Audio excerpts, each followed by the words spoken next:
Hey everyone, hope you guys are doing well. In this video, we're going to talk about sealed secrets. So here I have a sealed secret and a regular secret. We're going to see the difference and then we're going to talk about what sealed secrets are. So let's just do a regular secrets that you would create on Kubernetes. So this one, whenever we create a regular secret, it get encoded into base64. I can easily figure out what the value of it is if I just do base64 decoding. Oh, so that's my password. This is how the application reads your secrets and it could decode your values, but you can't store this secret on a GitHub repository so that other people could utilize it. However, if you encrypt it and using sealed secret, then you could store it on a GitHub, and when you apply the sealed secret, it will create a Kubernetes secrets that your applications could use it. So this is what you could store it on your GitHub repository. It requires a public private key to decode this, decrypts it. So if you store it on a public repository, you don't have to worry about it if someone learn about this encrypted values. So what is sealed secret and what they do? Sealed secret basically allows you to encrypt your Kubernetes secrets so that you can store them safely in some sort of a version control system like GitHub, GitLab, wherever you prefer. You don't have to expose your sensitive data. It's perfect when you're trying to integrate it with GitOps pipelines to manage your secrets. So it has two components. So it has a controller and CLI tool. You set up a controller on your cluster that is get used to decrypt your code, the secrets, and then you have a CLI tool that you can set up on your personal computer wherever you're managing your cluster from. I have a diagram to kind of represent it how it kind of works. So you would have a Kubernetes cluster. You're gonna install the kubeseal controller. Let me just make it somewhat thinner. So you set up, let me erase this one real quick. Oh, not what I was trying to do. So you set up a kubeseal controller on your controller and it would generate public and private key, and then you set up a kubeseal on your laptop or wherever you're managing your controller from. And what you're doing basically, whenever a kubeseal is talking to your kubeseal controller, it grabs the public key. So how does kubeseal or your laptop knows how to grab a key? It utilizes that your Kubernetes configuration, whatever you use to connect the controller anyway. So like the config stored in the .kube folder, that's what it uses to connect to the controller and grab the public key. So you would have a regular secret. You're creating that regular secret, and then you're gonna use the public key to create a sealed secret. So now you're using a public key, you created a sealed secret, and now we saw that how the sealed secret looks. So let's just quickly take a look at it. So now it's gonna have some sort of encrypted values, and now you could essentially push it to a GitHub repository, this guy, and whenever you want to apply it, you would just do the kubectl apply, and whenever you're doing the kubectl apply for a sealed secret, its kube controller already know the private key and it's gonna decrypt your secrets just fine, and it's gonna convert it to a regular Kubernetes secrets, and then you could just kind of essentially use your secret. So yeah, I'm just gonna quickly sum it up. You have a controller where you set up your kubeseal secret controller and the kubeseal tool on your laptop or wherever you're managing your cluster. You create a regular secret and then encrypt it using the public key, push it to GitHub repository, and then you essentially apply that sealed secret to your controller, and controller would have a sealed secret controller that would decrypt your secret and applied it as a regular secret. So how does the whole thing work? So we're gonna do all those things in this demo. So I just want to let you guys know that I do have a repository, just like other videos. I've created a new directory in this DevOps Avenue repository, and in this repository, you have an option to set up how are you going to set up a cluster if you just want to follow it along. I'm not setting up the cluster in this video. I'm entirely focusing on sealed secret in this video. So we will set up our sealed secret components, and then we will create sealed secrets, and I'll show you how the whole process works, and we will try to compare some sort of a what happens when you're trying to delete sealed secrets and or generic secrets that get created by the sealed secret. So we'll see all that kind of things in action. So without any delay, let's get started. I'll be copying a lot of commands from this repository directory. So if you just get somewhat overwhelmed, like what is this guy doing? I'm copying all the commands and everything from this repository. So I'll leave the link below in the description so you can check it out, and let's get started. So the first thing we're gonna do, we're gonna set up a sealed secret controller. So let's just quickly do that. In the repository, I've written some sort of a one command line grabbing the latest tag, and then that tag is getting used to download the latest version of sealed secret controller, and then we just essentially making sure that the pods comes online, and we're just waiting for refreshing it every 2 seconds. Okay, so it doesn't take too long. It downloaded, and it's my pod sealed secret controller is running. So the next thing we're gonna do, we're gonna set up a kubeseal. So since in this video I have a single node controller, this is the kind cluster, I'm gonna set up the kubeseal on that cluster as well. So what I'm doing, I'm just doing the same thing how we set up the controller. I'm just grabbing the latest tag for the CLI version that would be out there, and then downloading the binary for Linux. But if you're using Mac or Windows, there are you could download it using, I want to say, Brew for Mac, and I guess Winget for Windows. So here we're gonna just tar it and then install that downloaded version. So the last command is basically saying that it tells me that what's the kubeseal version it got installed. So it tells me that this is the version that we're installing, 0.28. Okay, so we have both components set up. Let's create secrets now. So way it works, so you would create a regular secret. So what we're gonna do, we're gonna create it imperatively. So we're creating using kubectl, creating a secret, and I'm providing 2 values, username and the password. Oh, okay, let me undo this one. Okay, let me copy this again.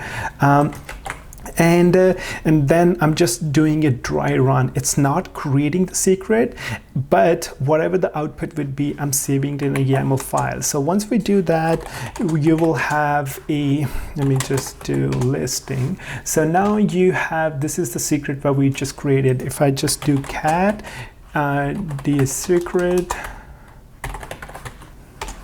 and yeah, it's saving the values in base64. These are encoded values. I could decode it like I did before. It's pretty straightforward. Just do echo and then the encoded value, and then you just using base64 you can decode the value.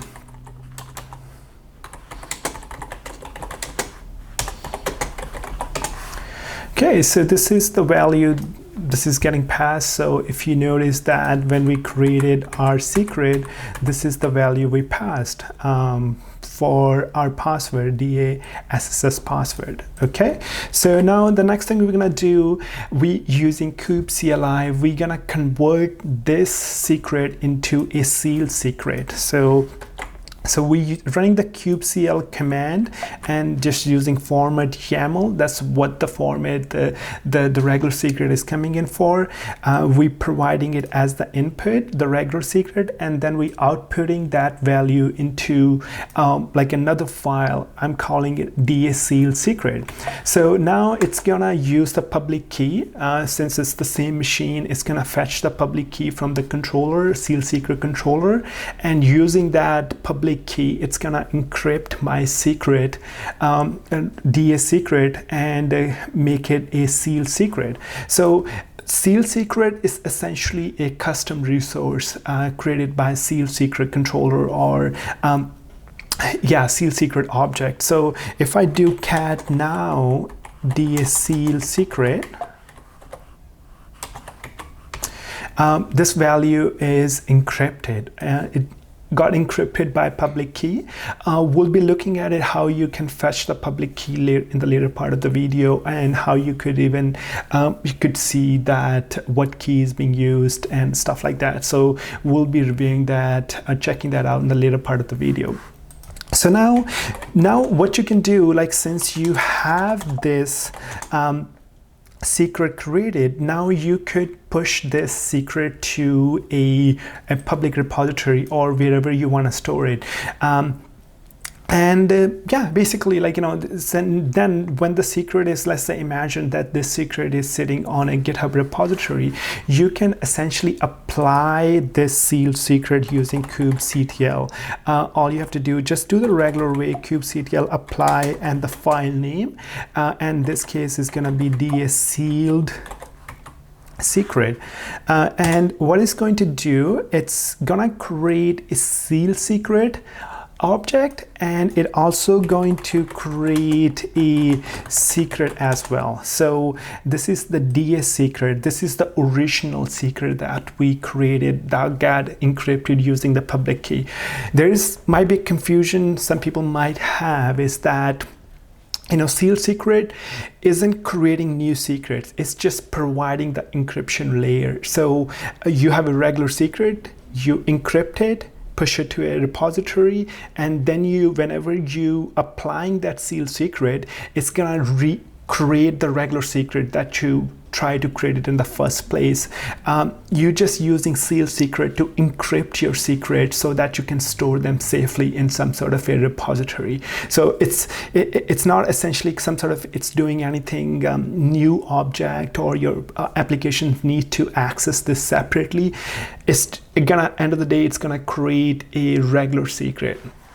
So if you just, in this case, you will notice that we created a regular secret, like, you know, DS YAML file, and then I sealed it using kubeseal. You can avoid that whole thing if you don't want to create any sort of a file. So what you will do, so you will create a regular secret, provide your values however you need to, and run a dry run, and then you could essentially, instead of creating the file, you piping that output into kubeseal and then creating that a new secret. So if I do that, now this time a new secret, new YAML file didn't get created. Instead, it created the new file. So I'll just take a look at it. So yeah, it's just created the new file, and it's like, you know, this time I didn't create a regular secret. So yeah, so you could do that in a one go. You don't have to have a regular secret created to create a sealed secret. So now let's talk about deleting sealed secret versus generic sealed secret. So if I want to view all sort of my sealed secret on this cluster, I could see there is this DA secret created, and if I want to review all of my regular secrets, so I have this DA secret, and this is a sealed secret. So again, we're getting the sealed secret. So if I try to delete a regular secret, like so we're creating this regular secret on our cluster. So if I try to do that, what Kubernetes like seal secret is going to do, it's going to recreate it. Seal secrets essentially saying that, hey, seal secret is created and I'm not seeing that decrypted secret created on the controller, and it's creating a generic secret right away. But if I delete a sealed secret, now the whole thing is gone. Like, I wouldn't even have a regular secret either. And yeah, so the sealed secret is gone too, and there's no sealed secret anymore, and I don't see any regular secrets either. So if you're deleting secrets, you want to delete sealed secret, not the secret that get created by sealed secret. So in case you're wondering, there's a thing about applying metadata so to sealed secret, so it gets saved slightly differently. So if imagine we're creating a regular secret, I'm gonna name it DA secret metadata. We're naming it DA user metadata and password, and we're saving it into a DA secret metadata YAML file. So if I list it, so what you will do, you just edit this file.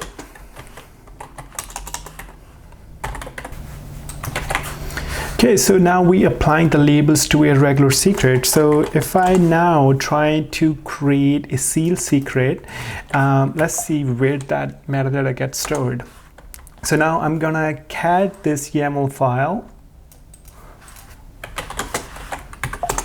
So you'd see that this gets stored within the template. So all that generic secret metadata, it comes in a template, and it would have its own metadata, just regular metadata about its name and the namespace that is applying. But if you're applying any additional metadata to a regular secret, that would get stored within the template of a sealed secret. So yeah, so now what we're gonna try to restrict a sealed secret to a namespace. So what we will do, we'll create a namespace, and it's called like a DA namespace, and now we're gonna create a regular secret. So what we will do this time, actually I'm not creating a regular secret, what we said before, that you can create a sealed secret in one go. We're calling it a DANS secret, and the username for it and the password, and specifying the namespace, doing a dry run, and then piping that YAML output to kubeseal, and then kubeseal is creating this, outputting its output to a YAML file. And yeah, so now if I just do cat on this sealed secret that we created, you would notice that it has bound to a particular namespace. So if I try to create this secret, let's say this time it's doing in a DA namespace, that where it should be, but let's say I try to create it in a default namespace, I would just error out. It would just tell me that the namespace provided for this object isn't matching. So we just gotta apply, you can only apply the sealed secret in a particular namespace. So let's just do that and apply to DA namespace where it should be applied to.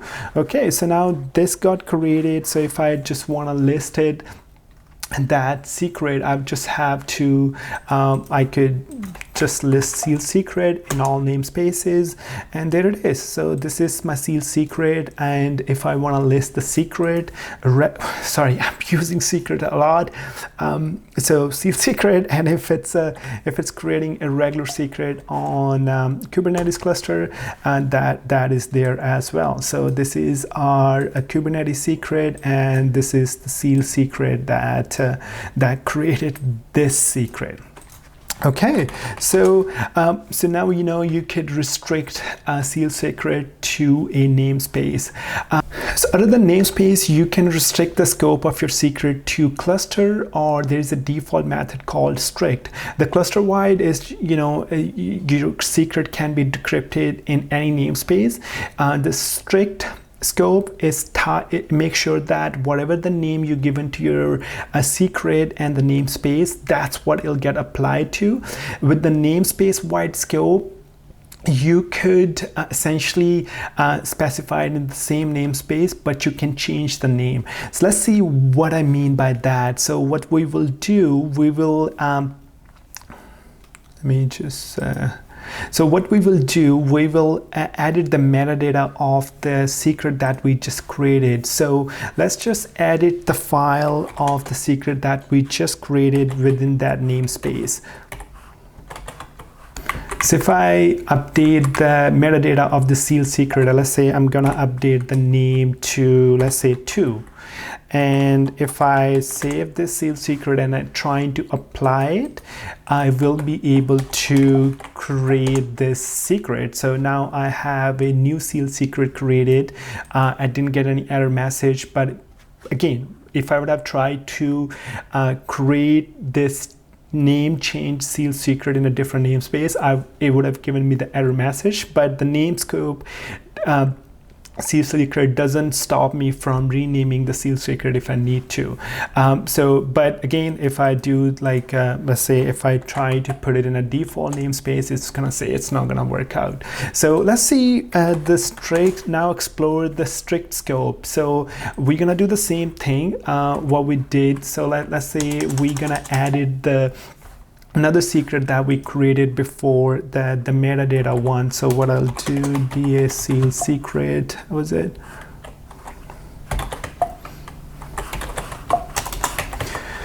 So this one is using strict scope. Like I said, strict scope is by default. So if I try to update the name of the secret to, let's say, I'm gonna name it 2, and save it and clear it. Now if I try to apply this sealed secret, it did get created. Let me see.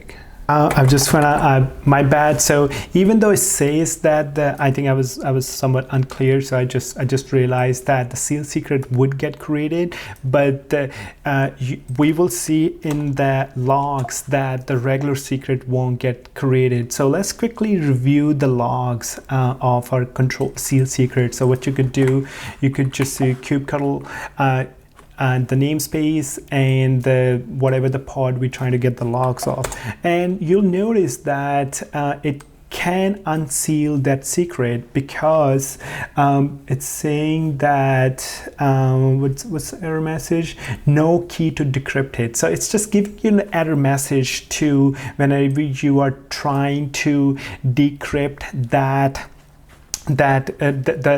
sealed secret. So if I do list all the secrets, you would see that a sealed secret did get created, in fact. So this is the metadata secret that we just created, but you wouldn't see any Kubernetes secrets being created because again, the reason is that I changed the name of it and it didn't like it.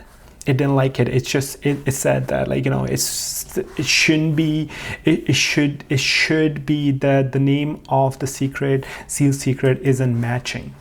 The next thing we're gonna look at it, how you could fetch your public key.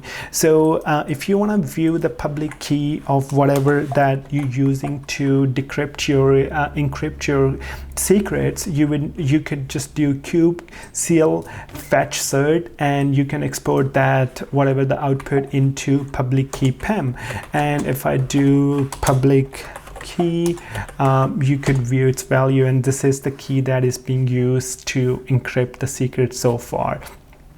So if you want to use this key to encrypt your secrets offline, so what you have to do is just essentially create the secret and everything like that, you know, just a generic secret. You provide all the values. We're gonna create a generic secret. Once this generic secret is created, Now what we're going to do, we're going to create a sealed secret offline. This time we're specifying the what sort of a key that we want to use. We're telling it to, hey, use this public key. Again, if this public key is sitting in the current directory, if it would have been sitting in somewhere else, I would have to specify the path accordingly. And it's inputting this secret that we just created above, and then it's outputting to a sealed secret. So just create this one, and if I would have to, I could just essentially create that sealed secret, apply to the Kubernetes cluster as I desire. There's one thing I want to mention, that you should essentially can audit your sealed secret, and so you would know how many sealed secret you have it in your environment. If you need to delete any or anything like that, you could do that just by running kubectl sealed secret and in all namespaces. And this is it. Thank you for watching. I hope you find this video informative. If you did, please subscribe, like the video, and leave a comment below. Bye.